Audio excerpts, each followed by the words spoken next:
Ever since the weather's gotten colder, Campbell hasn't stopped pushing his soup on everybody. I mean, we love Campbell at Inside the Nest. He's just been a little too much. I would never say no to a nice hot meal, but I don't even know what he puts in the stuff. Maybe I'm just being too hard on the guy. I'm sure his soup's delicious.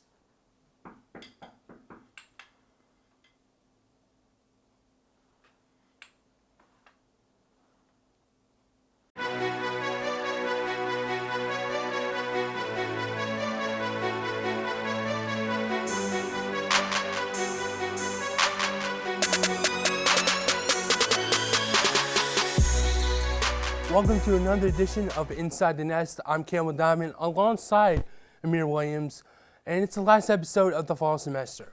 Winter is coming and the Red Hawks are surging on the court in a Panzer pool. Amir, how about you? I'm doing well, Campbell. I can't complain. As the semester comes to an end, I love to see our Red Hawks are being great on the court and in a Panzer pool. The men's basketball team is still soaring high this season after a big 83-70 win against the Lions at TCNJ. The Red Hawks now have an 8-0 record after the win, which is their best start to a season since the 2002-2003 season. Two seniors had stellar performances on Saturday. Steve Reedman was the leading scorer of the game with 21 points and also grabbed 6 rebounds on the day. And Keon Price had a good all-around game with 11 points, 6 rebounds, and 4 assists. Rockland State's next opponent and a chance to go 9-0 is against St. Mary University on Saturday at Panzer Athletic Center. Women's basketball had a tough match playing against TCNJ this past Saturday, but the Knights had a great start, beating the Red Hawks in the first quarter. However, MSU stepped up, and by the third quarter, both teams were tied 44-44. It wasn't until Nikki Carter sunk in a clutch free throw in the last few seconds of the game to get the win for the Red Hawks. The final score was 58-56. Carter also had a phenomenal game, scoring 32 points and was 5-5 from beyond the arc. Before TCNJ, the Red Hawks were on the road playing against William Patterson. Brian White has more. I'm on location at William Patterson University, where the men and women's basketball team took on the Pioneers. Last time these two teams met up, they both took home the win.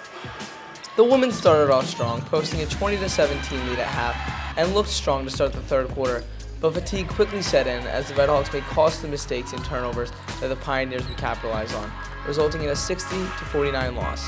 The men also started strong, putting up 5 3-pointers within the first 4 minutes of the game. However, William Patterson would battle back, taking the game to a score of 36-30 at half. The second half saw a lot of action, with both teams constantly changing leads until 5:27 left in the second half, when Montclair took the lead once again off of an Amir Williams layup and never looked back, closing out the game with a score of 71-61. Saturday was a win-win for both the men's and women's swimming and diving teams. The men's team beat Staten Island 122-87.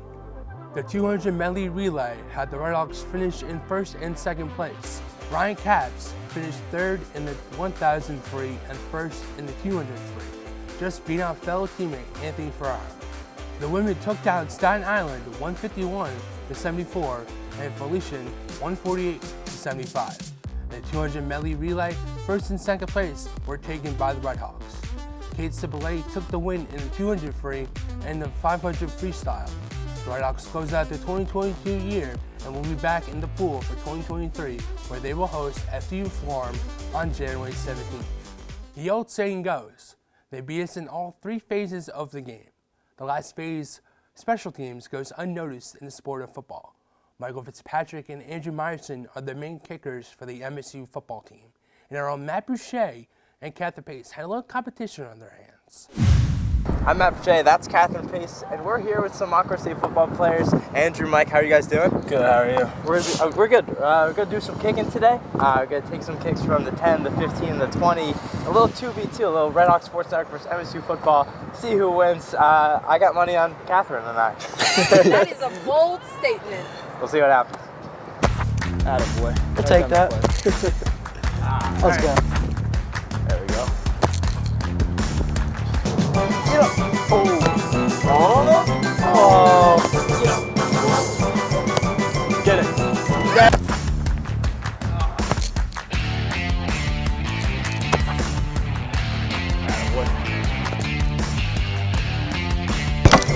Oh, that was a good one.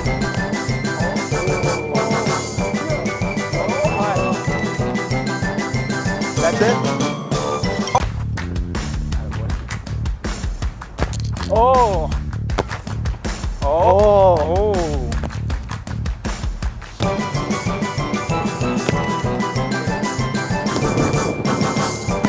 In.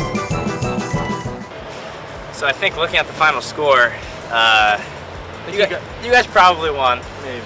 I mean, in kicks, I think we made, what, like 8? We made 8 kicks, right? They made 9? Sure. Yeah, that was close. It was a close Good, battle. yeah, definitely very close. But it was a fun day. Thank you guys for having us out here. I appreciate it. Thanks for Thank joining you. us. And looking forward to next season and seeing you guys kick in season. Thank you so much. You hear her name ring throughout Spraguefield after a goal is scored. Carly Van Tassel is a superstar in the fall, but in the winter, she trades the plastic ball and cleats for the black piece of rubber and blades. Hi, my name's Carly Van Tassel and I play hockey, but not only on the field.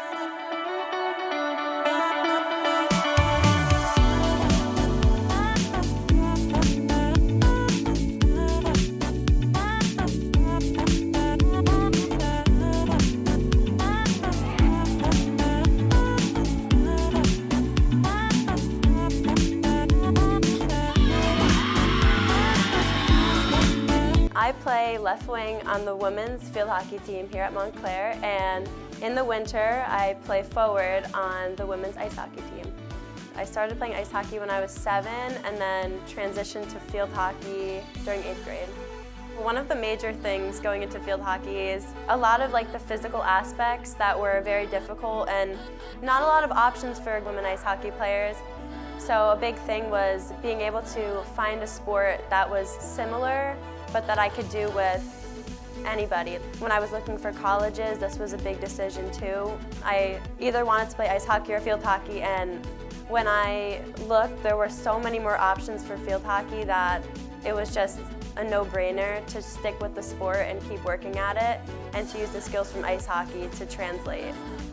Throughout high school, I was on the boys' ice hockey team. Ice hockey is a lot more physical and field hockey is a lot less physical.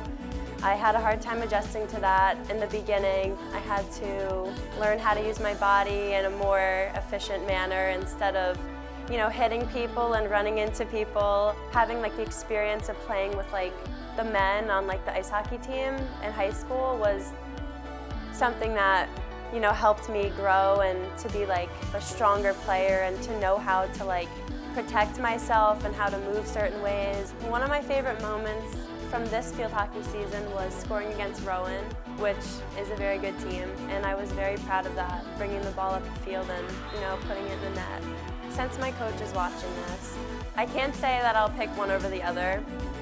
I love both of them equally, but some days I do like one more than the other.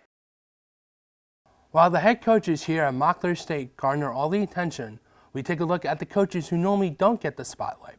And this coach is a personal favorite of ours. Anthony Fiore has more.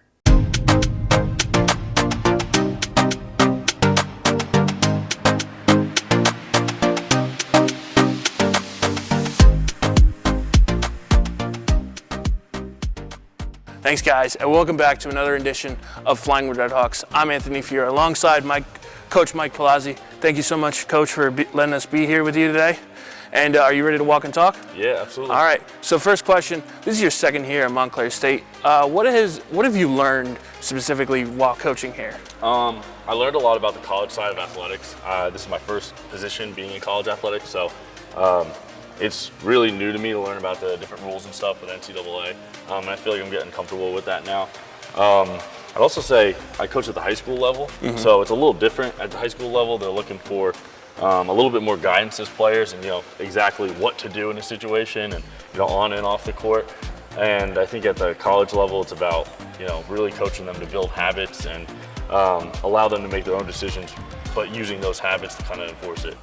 You also are coaching under Coach Potts. What has it been like coaching under him while at Montclair? Yeah, I mean, it's awesome. I really love being a part of this staff.